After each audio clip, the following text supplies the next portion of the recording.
et les photographes. Aujourd'hui, on va parler d'un sujet passionnant puisqu'il va s'agir de paperasserie, et la paperasserie, c'est toujours passionnant. On va parler de contrat et on va parler de comment faire signer un contrat à ses clients, qu'ils soient particuliers ou entreprises. Bon, on va parler un petit peu plus des particuliers parce que les entreprises, ça se fait un petit peu plus facilement, mais les deux sont ok, contrat ou devis, on va parler de ça.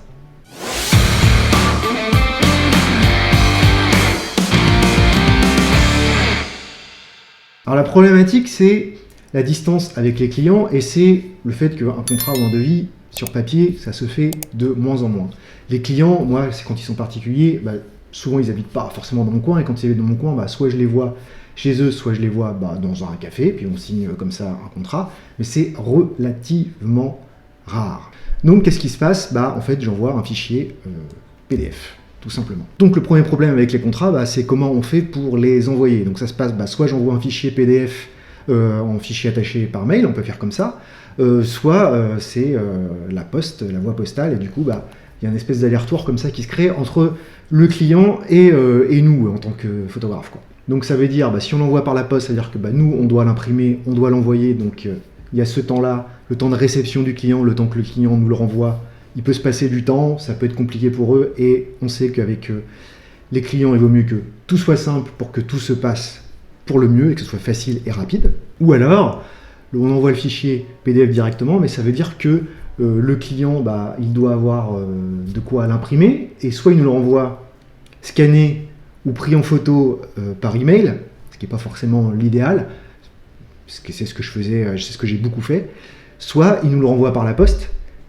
Et du coup, ça nécessite un temps supplémentaire et on sait que, une fois de plus, je le répète, que si les clients ont trop de temps devant eux, ça traîne, puis des fois il va falloir relancer pour qu'on puisse recevoir le contrat. Sans compter qu'il faut que le client ait une imprimante si il veut l'imprimer, le signer, le rescanner ou l'envoyer par la poste et l'archiver. Et puis donc, quand on parle d'archivage, l'archivage c'est un vrai problème parce que moi je préfère largement avoir des fichiers numériques que je peux classer dans des dossiers, que je peux enregistrer, que je peux organiser, que des fichiers papier qu'il va falloir que je mette dans un classeur, qu'il va falloir, pour fouiller, c'est pas évident, alors que des fichiers archivés, c'est super facile, on les archive par date, on les archive par nom de client, c'est super facile à retrouver. Alors il y a des solutions qui existent déjà, toutes faites, c'est les CRM, et il y a des CRM spécialisés pour les photographes. Qu'est-ce que c'est un CRM ? Alors je le fais à la française là.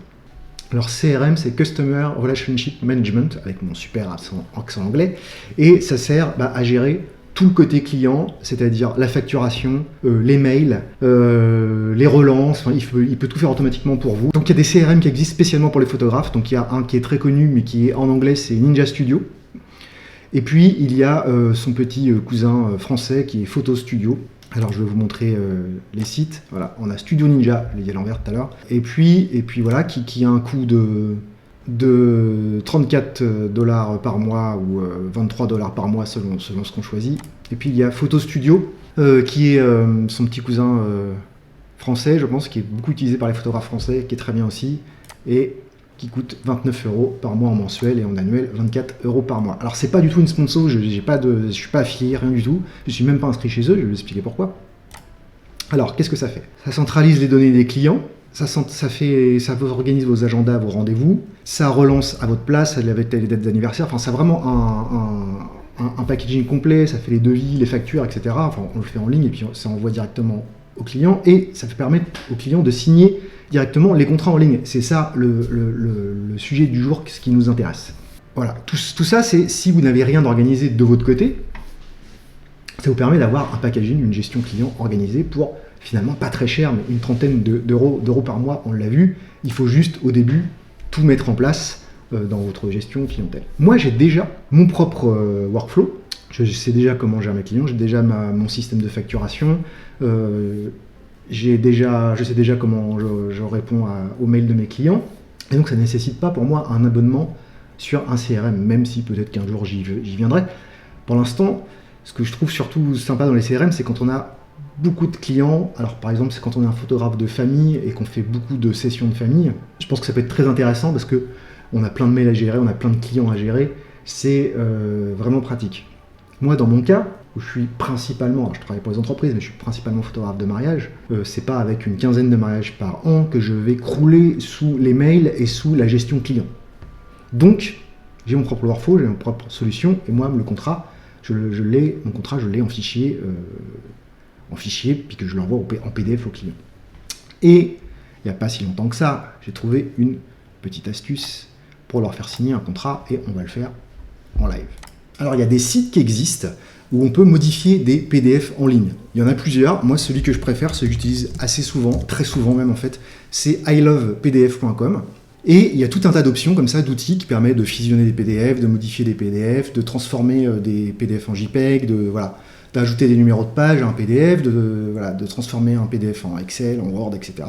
Et ils ont surtout une superbe option qui s'appelle signer un PDF. Alors là, je suis inscrit, donc on va aller directement. Voilà. On sélectionne un fichier, donc là, je vous ai pris un bail de location meublé, qui n'a aucun rapport avec la photo, mais c'est pour l'exemple.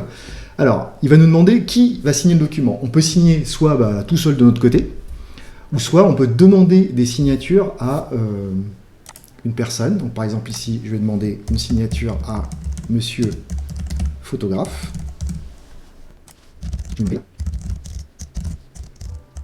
Ah. On peut lui demander qui est cette personne, donc c'est signataire, validateur ou témoin, donc moi c'est un signataire. Protection par mot de passe ou moment, validation par SMS, voilà, et on peut définir le format de signature. Alors, pas tous les formats de signature, moi j'aime bien que ce soit une signature dessinée. Parce que là, on a vraiment la signature telle qu'on l'aurait sur un papier normal. On peut définir une date d'expiration, on peut demander plusieurs fois, etc. Il suffit d'appliquer et ça va envoyer un mail à la personne qui signe. Alors évidemment, on peut ajouter un destinataire et on peut s'ajouter soi-même comme destinataire pour que ce soit validé. Alors, j'annule ça, on va revenir en arrière. Enfin, uniquement moi. Moi, j'ai déjà ma signature d'enregistrée.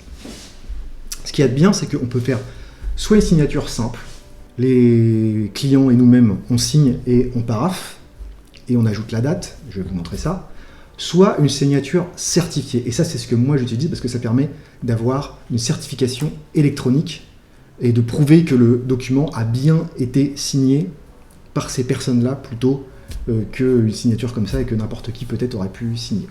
Alors ça, c'est payant pour le coup. Mais ça coûte tellement peu cher pour avoir la validation d'un contrat que ça vaut, mais carrément le coup.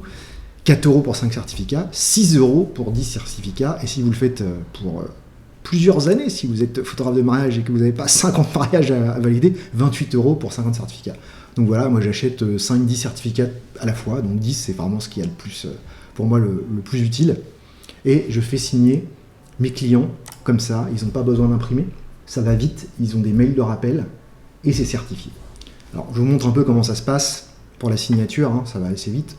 On prend, il y a des champs qu'on peut ajouter, donc hop, signature. On peut ajouter, donc évidemment obligatoire, la date, avec des formats différents. On peut ajouter du texte, fait à péta ou schnock. Voilà. On peut ajouter des paraphes, alors ça c'est vraiment bien de le demander. Les initiales, voilà. Dessiner aussi, hein.